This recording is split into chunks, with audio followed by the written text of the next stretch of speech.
Welcome back to the Marvel Movie Minute, a daily podcast in which we assemble to explore the films of the Marvel Cinematic Universe 1 minute at a time. In this, our 6th season, we are looking at the Avengers. I'm Andy Nelson from the Next Reel Film Podcast. And I'm Pete Wright, and it's Super Grenade Dodgeball Day! Today we are talking about Minute 82, which begins with Barton's Mercenaries approaching Engine 3 and ends with Engine 1 in shutdown. Joining us on the show today, it's Mike Gravagno from the Superhero Show and Movie of the Year. Hey, Mike. Hello, Andy. Hello, Pete. And hello, Marvel Movie Minuteers. Minuteers!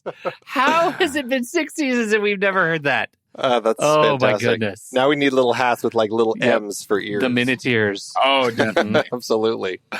Well, we like to ask our guests, especially when they first join us this season, is what drew you to pick this particular set of minutes? We'll be talking about this minute and then 83 and 84 with you this week. It's longtime listeners might remember that I was on the first Avenger, years ago at this point. And Cap is my guy. And so 82, it starts with him being just a total badass. And it shows all my favorite parts of him, just like, you forget sometimes the soldier part of the super soldier, and I feel like this minute really encapsulates that. And he gets grenades again. It's like Cap and the grenades all over again. Yes. He does. And where does he put the grenade? He throws it down to the population below. Of course, it would blow up already. But the running joke is how much crap falls off this helicarrier to the populace below, which is so much. This minute is full of it. Thousands of people die in this movie, and it just breezed by. It is. Just don't even notice. It's wild. This minute actually starts with, those pieces that Tony had knocked out of Engine 3. Mm-hmm. It starts with those falling and plunging down to New Jersey. And that's just Jersey. It's just Jersey, yeah. Nobody will notice the difference there. That's what really Fury was aiming for when he said, head south, put the sun on the left, because Jersey's there, and we'll be okay. What, Camden? Okay, so Camden got a little messed up. That's fine. And that's way I guess that debris is important for what Cap's doing. Way worse than that grenade that blows up is the body of that soldier he throws down. That's going to kill a few people. Just throwing him straight down. Yep. It's reminding me of his Hydra days back when he was tossing all those Hydra soldiers off of the little drop jets from the Valkyrie. And I like that throughout they're all killing everybody, right? And that's kind of what the Avengers do. At least with and that was Hydra soldiers in First Avengers. Here is are these guys mind controlled? Are they just mercenaries? Who knows who these faceless folks are? Yeah, it's kind of answered in a deleted scene between Loki and Barton when they're talking down in kind of that underground lair that they're in for a little bit. Mm-hmm. There is a deleted scene where they're talking about how they got all these people and how I can't remember specifically, but the line basically alludes to the fact that S.H.I.E.L.D. has a lot of enemies, and so it was pretty easy to kind of round these people up. So, I don't know, just mercenaries against S.H.I.E.L.D. is, I kind of guess what they are. Sure, then, f them. Oh, shouldn't say things like that. Bleep them. Apologies. Bleep 'em. No, it's fine. Well, okay, but this is a good point to start tracking the mercenaries. When Barton arrived in his Quinjet, as we saw inside, there were 2 pilots, and there were 6 people aboard with Barton. Mm-hmm. Now, when they disembarked from the Quinjet, 3 of them he sent to the bridge. 1 of them he sent to detention. No, sorry, 3 of them he sent to the engine room to stop them from fixing it. 1 to the detention. He said the other 3, come with me. We're going to go to the bridge. That means there's 1 pilot left in the Quinjet. So far, Fury and Hill have taken out at least 4 people on the bridge. 2 of them seem to be confirmed kills. 2 of them, Fury just seemed to have knocked out. We haven't seen the one in the detention area yet, and we finally do see the 3 arriving in the engine room. But what I am so curious about here is if 3 of them went with Barton to the bridge, how have they killed 4 of them? And then we'll see a 5th one later in this minute. But anyway, the mercenaries I think they must have some people on board who are just screw S.H.I.E.L.D. I'm just going to join these mercenaries. Yeah, they're wait, these guys are winning. I'm going to rip off the eagle off my shoulder, and now I'm on their side. Or I don't know if y'all are Marvel Snap players, but the Quinjet card, when you play it, does give you 2 new cards. So maybe this Quinjet is just pumping out new mercenaries. So many mercs. Yeah. I believe it. like to think that'd be great. They just kind of keep coming. They just kind of keep coming until Loki finally says, "No, okay, we're leaving now." Okay, we'll go with that then. But yeah, so we have all these mercenaries. We have these three. Two of them arrive. One comes through the door. He's the one who tosses the grenade. And yeah, the grenade block is just insane. One, because Steve continues doing his insane leaping around on all the broken pieces of this engine, and he knocks it out of the sky. It's just fantastic. Not to mention, we get this really cool camera move from like underneath, like a worm's eye view, looking straight up as Steve then leaps at the guy, knocking him down. I mean, it's crazy. This whole sequence is we were just, I don't know. It's a really fun sequence, the way that this whole thing plays. It plays so much into his like parkour / pugilistic fighting style. And so they created an obstacle course for him to have to show that off throughout of it. And it's so sweet. And then when he gets the gun, I do like, at first he's holding it funky. And then he fixes it. And by the time you see, he just keeps moving it till he's like, okay, somebody taught Chris Evans how to hold a rifle. Finally. Just like right now. Just right now. He's like mirroring a guy in the hallway. Yes. Go up here. You know what this makes me think is, wouldn't it be great to cast Chris Evans, Captain America, as a doofus in a new movie with Ana de Armas as the badass? That's what I think of when I see this. Is he the doofus in that? I've seen the poster. Yes, so I assume they're both super spies. Oh, that's the delightful. badass. He's the doofus. Yeah. His post Marvel career is a lot of fun. One, because he's fun, but it's just so clear. It's like, I want to do anything else. I just don't want to be Captain America anymore. You know, I've done this for like 15 years. I'm ready. and if you could cast me in stuff where I could like wear a cable knit sweater and just eat all day long, I'm on for that. Yeah, yes. Eat and be cozy. That's what he's down for. It's very funny. All right, well, we're in the middle of this fight. Steve blocks the grenade and like it shoots down below the ship and blows up, which is great. He takes out this first guy. Now, the second guy, he kicks away the second guy's gun. I just got to talk about this move a little bit because I had to watch this a number of times to figure out what was going on. I don't know if I ever fully paid attention and clocked exactly what was happening here, but as I watched it, my eyes were rolling a little bit because what he does, he kicks the second mercenary's gun, and it actually lands on the upper deck just below the red lever that he's been standing next to. Because later I'm like, how did he get that gun? Did he bring it up there with him? Because I finally realized, oh, the gun actually kicks. He kicks it up there, and it lands up there. He's such a strategist. A move. Yeah, he knows. He's like, I know for a fact I need to end up at the lever. I bet I might need a weapon by the time I'm over there. So and I will be ready. Yeah. It's one hell of a kick. That's all I can say. One hell of a kick to get it so strategically up there. Yeah. Plus, he's got crosswinds, and God only knows what else is going on up there. And we discovered yesterday they fell 5,000 feet in about 10 seconds. So it's rough turbulence up there right now. Just a cutscene with everybody, Merc, Shield, everybody's just puking. Yes. Right. Climate math is not in their favor. No. So, all right. Now, this is the point. I mean, we've already talked about the guy, but he picks up this first guy after he swings him, and he tosses him off the ship. This is the first. I mean, I know we've had Agent Hill and Fury both take out one by shooting them, but this is really, I guess you could say, the first 100% confirmed kill that we have of these mercenaries. I mean, I don't know. Maybe he has a parachute, but the way that he's screaming, I kind of don't think he does. I think when you're infiltrating somewhere, you're trying to be pretty lightweight. Your armor, your weapons, your ammo's already weighing you down. I don't think you're like, well, a parachute just in case. Yeah, right. I guess unless you're infiltrating a giant flying boat that you are trying to take down, maybe then you'd be prepared. But this guy is dead. No, he's not going to last. At least this person doesn't have a propeller to fall through like that Hydra soldier back in First Avenger. That's right. Yeah, that was, I think we called that the bloodiest minute of Marvel. It was it's a pretty horrifying moment. But this is when the third of the mercenaries does arrive, and he starts shooting. This is the one who actually shoots at Steve. Steve, now, he grabs this.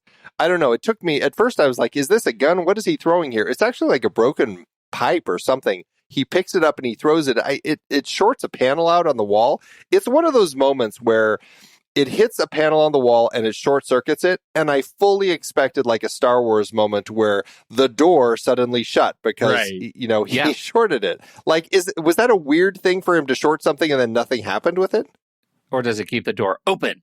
Maybe there's a hidden door that he was keeping open. Yeah, that'd be stupid. I don't know. I reach for stuff sometimes. It just adds to the ambiance of the fight. Steve was just like, not enough sparks going on. Gotta keep it interesting. That works. So this is when he jumps back up to the area with the red lever and grabs the gun. So again, now remind me, Mike, you're a Captain America fan, but is that from the comics or the films or both?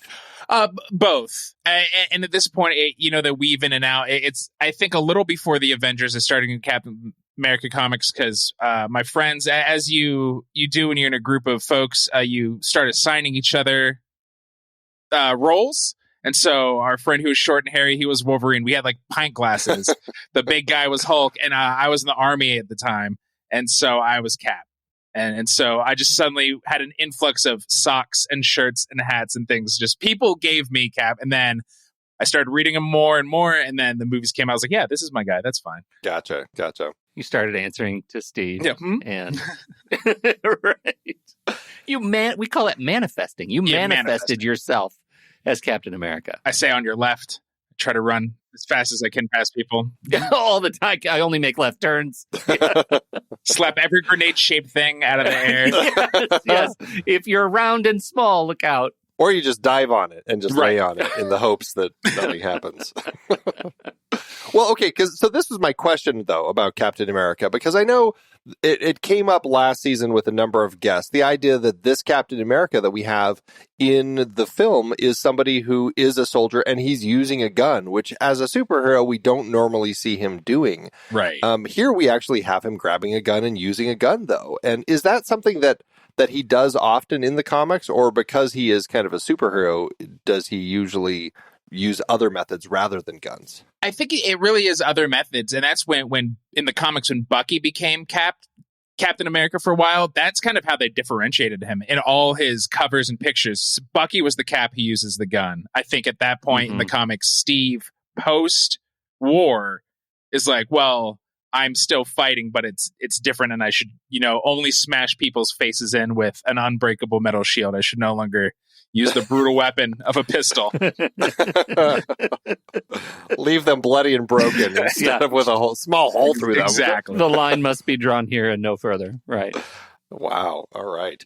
Well, okay. So to that end, it was interesting. I thought this is something that I don't know. I guess in the scope of all those conversations last season about like, oh, well, he doesn't usually use a gun. This is kind of the war, though, so it makes sense that he's using a gun. And then I'm like, oh, in the very next film, he's using a gun again. Yeah, so kind of a bigger gun. Yeah, I feel like maybe it's not till Civil War, and because he's fighting his buddies, and then by Infinity War and Endgame, he feels done with a gun. I can't really remember. He has like spears, and he's mostly shielding and leg kicking. But it does kind of feel like his growth through the MCU, right? Because we meet him, he's in World War II. And then here, he just woke up. He's still like World War II Steve. Maybe, he still thinks he's in World War II. Yeah. Oh, that'd be horrific. We find out there's just PTSD going throughout the Avengers. The entire Avengers initiative is fueled by his PTSD. So, wow. Well, okay, so this is another question I have with Steve then, because I don't know, I can't remember actually what the answers were, but is he impervious to bullets? No, he just doesn't get hit.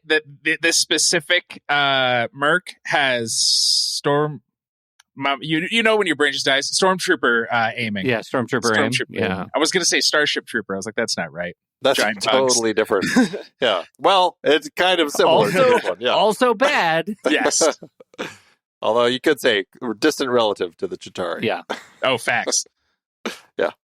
So, okay. But, well, that's interesting because and I guess my question, it relates to, does he know if he could be hit by a bullet? Because I mean, we never saw him get hit by a bullet in the last film. We don't know in the films if he actually is impervious or if he's still just instinctively avoiding bullets because, that's what we typically do. Is we Right. generally, if we see that, we just don't want to get hit by it. What you're saying is we're missing like the Jackass sequence where he's standing in an alley with Bucky and he's like, "Shoot me right here, shoot me right here." It's the only way we'll know. I hate to say yes, but yes. Yes. Just a montage of like then holding just a lighter on Steve's hand, just like seeing what his weakness is. Oh God, Yes. that's awful. Kicking him all as of that. hard as he can in the crotch. Just like, does that hurt? Like, Yeah. are you strong like- everywhere? If they hold a lighter to his arm, does his arm hair singe, or is his arm hair impervious to that? Ooh. So that could be a Wow. weapon. He just grows his arm hair out and just like sharpens it. Sharpens his arm. hair. Uses his arm hair like a gauntlet. Yes. This new shield is woven from my arm hairs. I've been That is shaving. like the saddest potential outcome. It turns out like everything we know about Steve is wrong. Only his arm hair is super. It's just protecting him from everything else. Good God, that's just That's my secret, Hulk. I'm covered in arm hair. Covered in arm hair. Oh, wow. The things we have uncovered about Steve Rogers. Marvel, let us know when you're ready to have We're this ready. conversation. We can take help that you note. out with the And next line. Yeah. I do know in the comics his weakness is bullets because in the Brewbreaker run from the early 2000s, that is how he dies. Is he's just walking up the stairs in DC and somebody ganks him in the back of the head. Ooh. Ooh. Yeah, it's brutal and so unexpected because you expect hey, spoiler alerts, he comes back, guys. But you're like, well, he'll die maybe if the death of Captain America would be in a big epic battle, and so it comes so unexpected, and that's one of my favorite runs because of that. It's just like what, and that's like the birth of the Winter Soldier in the comics and everything. Wow. That's actually pretty interesting because it does speak to the fact that, I mean, even, earlier in the film, we saw Loki getting hit by some bullets when the SHIELD agents were attacking him when he first appears through the Tesseract and everything. Right. But it like grazes across his face and he instantly heals. But it does speak to the idea of somebody who is generally, we won't say impervious, but can heal quickly.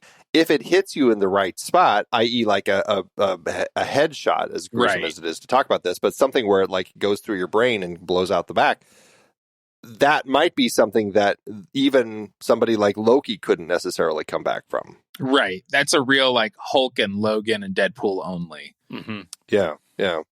Well, and I suppose to a certain extent, I mean, you have a super soldier, somebody who's imbued with this serum to be super in so many different ways. You do have to start delineating, okay, well, he can't be exactly the same as Logan. Like, we do have to start Right. kind of scraping away some of these things so that they're not all the same. Otherwise, it's just like super boring because they're all the same character, basically. And that's so funny with your general super community is everybody like agility or the 90s Marvel Masterpiece cards that said like how much agility they had, how much dexterity. And you're like, well, like they're pretty The similar. graph is all like right in the same Yeah. place. Yeah, right, You right. know, He can plus or run minus fast, 5 points. Right. but not Quicksilver fast. He can heal, but not Logan heal quickly. Like he is like a few times we see how crazy strong earlier in the movie, not in this minute, when him and Iron Man and Thor are fighting. His arm does not shatter when Thor brings down Mjolnir and he blocks up the shield.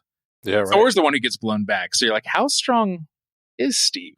Well, yeah, and that of course speaks to the science / magic of the shield itself, Right. and exactly what is it doing when it's getting hit by something like that. So, but anyway, what I do see here, though, as Steve starts taking shots at this soldier, is Steve also isn't a very good shot, and I was like, is it because this is a new type of gun for him, or what? Or maybe it's just the wind turbulence and everything else that he's dealing with. But he also is pretty bad. Like both of them are basically Stormtrooper level shooting at each other here. Yes. What's funny is that Steve is better when he's throwing stuff, Mhm. right? Yeah. Like throwing pipes and shields and things like that. He seems to be better and does more damage. I wonder if putting it not as if Disney doesn't want one of their main heroes just fully shooting somebody in the face from 10 feet away. But I wonder if in Steve, like when they used to have to it was like the Revolutionary War and Civil War, back when wars where everybody just stand in a field and look right at somebody and shoot at them and don't hide behind anything. Most of the soldiers were shooting up. Like, I think you really have to train out of somebody to shoot somebody, thankfully. And so maybe Steve's like, I don't mind throwing you 8,000 feet into the air because I don't have to see it, but I don't want to have to see me shoot a gun and it hit you. So he's just like shooting for cover. Yeah. Interesting. And then he throws a guy off the helicarrier and just screams, "Skydiver!" Yeah, he'll be fine. I'm fine when I do that. Right. Yeah, right. If he's out of sight, out of mind, right? Mhm. Yeah. Right. It's like, I'm sure he's fine. There's probably, a nice body of water that he landed on. Yes. In or something. Oh, my goodness. Well, all right. So, do we have anything more to talk about with Steve, or should we head into the bridge to talk about Fury and what's going on in there? I'm happy with heading to the bridge. We can try, but as we hear, we're not getting through there. Well, yeah, right. It's an interesting line coming from Fury because, again, this is the fifth mercenary to kind of pop through the door, and Fury takes him down. I think this is, as far as he's concerned, confirmed kill number 3. I don't fully understand his line. Like, he's talking to himself. He says they're not getting through here. So what is he confused as to why they keep coming? Yeah. I don't know. Why haven't they given up yet? Yeah, so it's not I'm defiant. Yes, it's not defiant. It's like, what are you doing? You're not getting through here. This is so obvious. It's such a funny line to have. It's like, what is going on? Like, he just seems so confused with it. Like, why don't they stop? There was something about watching. I watched this minute a bunch, but watching this whole movie in preparation, there's some lines that didn't used to stick out as clunky, and they do. Oh, do tell. And now I'm gonna forget all of them, right? But like they're not getting through here. It's like, well, here's what an action movie person would say, and it's like, but what do you mean right now? And I just feel like every few minutes, a character says something like that, and you're like, who are you talking to? And this doesn't make sense at all. Yes. That is the general peril of watching a movie 1 minute at a time. Sure. Like, if there's no intention of that, the stupidest lines just fly by, and it's really fine because dopamine. This is one where, like, what is Fury even thinking right now? Like, why did that line sneak in there? And why did someone like, our pal Tig Notaro, Whedon, write dialogue that comes out as clunky like this when we know they happen to have a distinct ability to write smart dialogue, which I'm always sort of puzzled by. Well, for every piece of smart dialogue that individual has written, there's also, do you know what happens to a toad when they get struck by lightning? Oh, yeah. The same.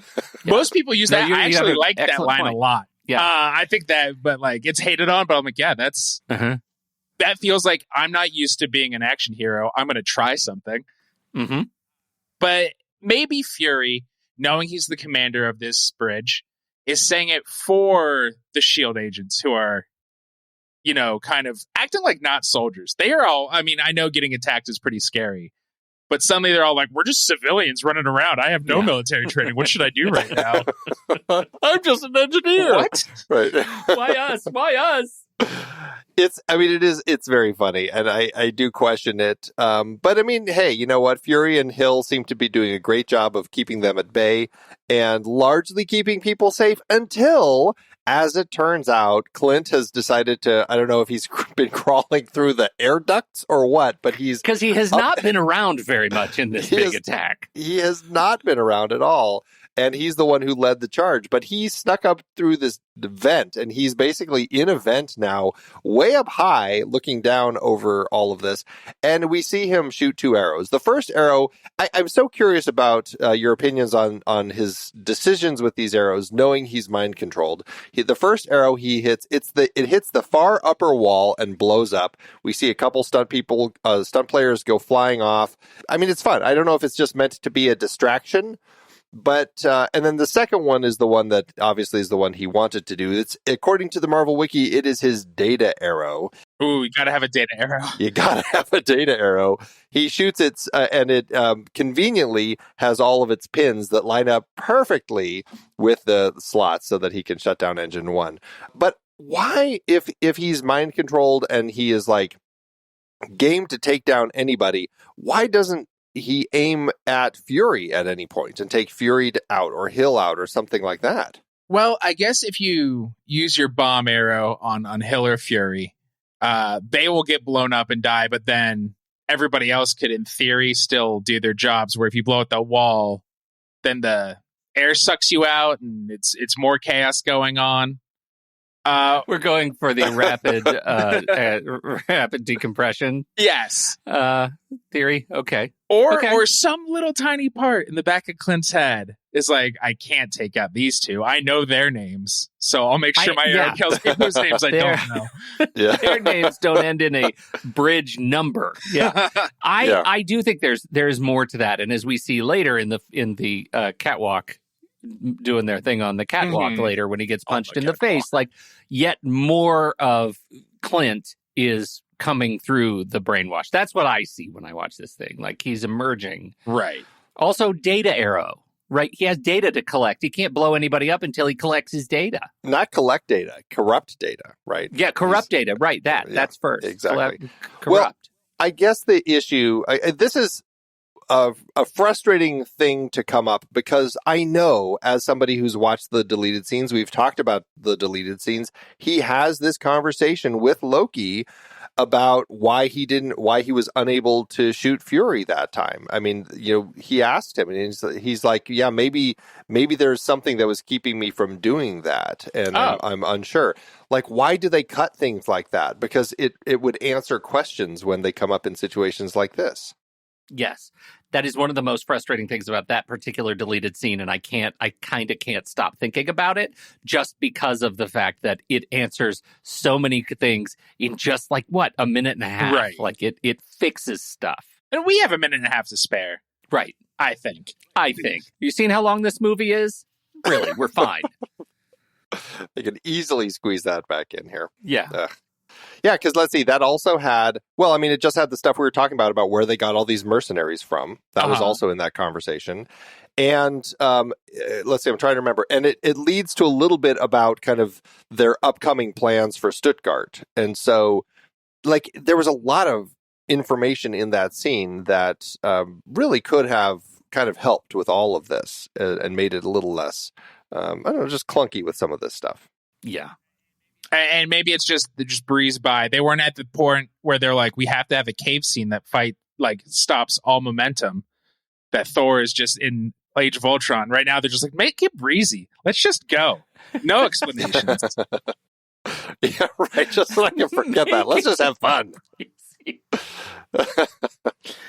Yes. Oh, well, we do see, the data arrow hits and its pins, as I said, they conveniently fit into the ports. It shuts down the helicarrier's computer systems, plus the fans for engine 1. And then we see on the screen, aside from the engine 3 mechanism malfunction, now malfunction engine 1 has a power loss. And in the scope of all the system diagnostics, engine 1, engine 3, and the mainframe have now all been compromised. I don't know why, though, considering all the monitors shut down, I don't know why Fury's still manages to stay on, but it is Fury's monitor, I guess. It's just an iPad that's actually like it's just in a case hanging there, but it's not connected to the rest of the stuff. It's not connected to the system. Right. So he could walk around if he needed to around the whole helicarrier while still maintaining all information. Smart man. That's right. That's all. Yeah, it's all he does when he's not under attack is walk around to the different bridge officers and say "Wi-Fi, baby." Like that's all he does. I have that image in my head. Did you see how many router extensions I put in the ceilings in the hallways? Wi-Fi, Wi-Fi. Oh, he's so cool. He's so cool. At the end of this minute, we do get to see Agent Sitwell. He's sitting at his monitor, and his has the detention cell alarm system failure on it before it goes off. And that brings us to the end of our minute. Any last thoughts about anything going on in this minute, or should we close up shop so we can come back and talk about minute 83 tomorrow?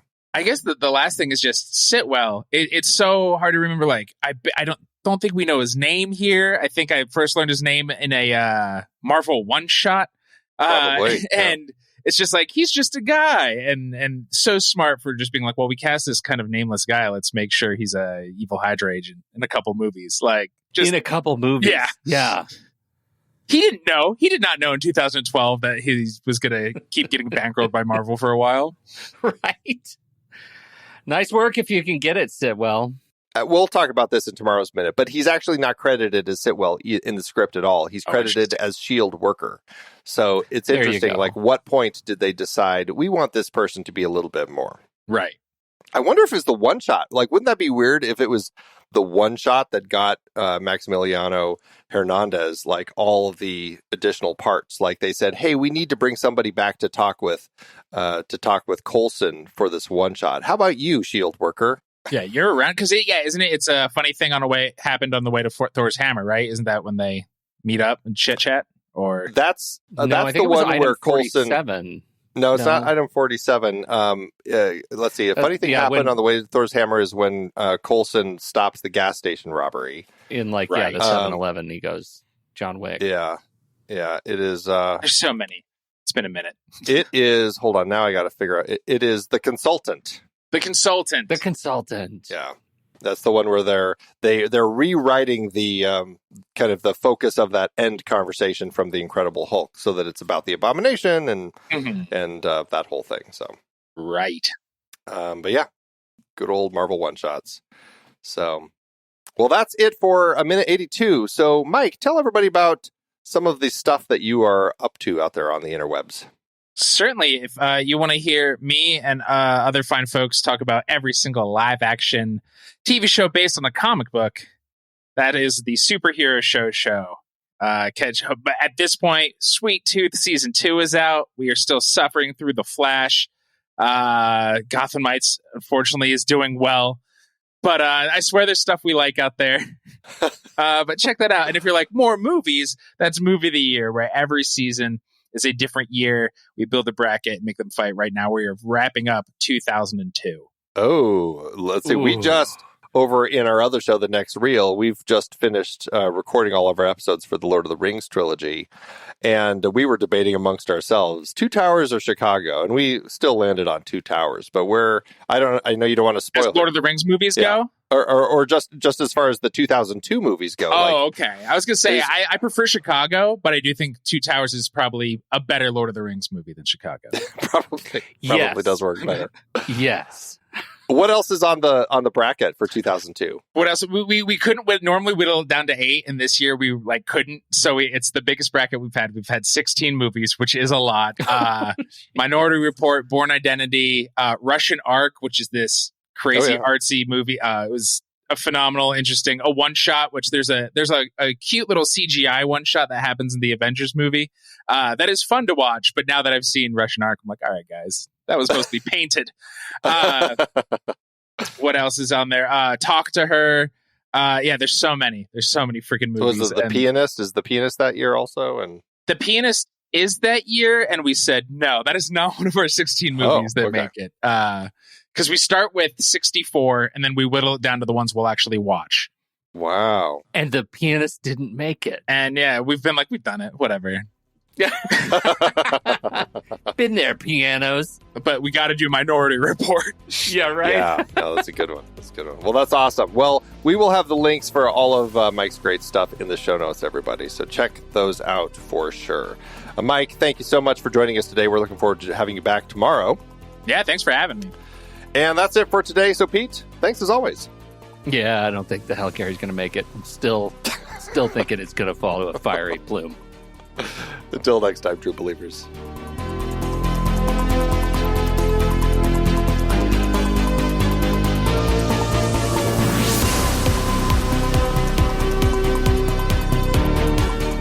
Marvel Movie Minute is a production of True Story FM, engineering by Andy Nelson. This season's music is Message to the World by Anthony Vega, and this season's show art is by Winston Yabo.